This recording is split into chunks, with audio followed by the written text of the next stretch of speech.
Apply rust converter only to affected spots. Let it fully react and dry per product instructions.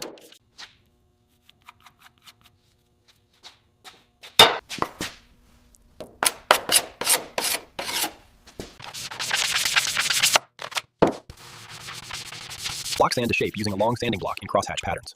Frequently stop and feel the panel with your hand.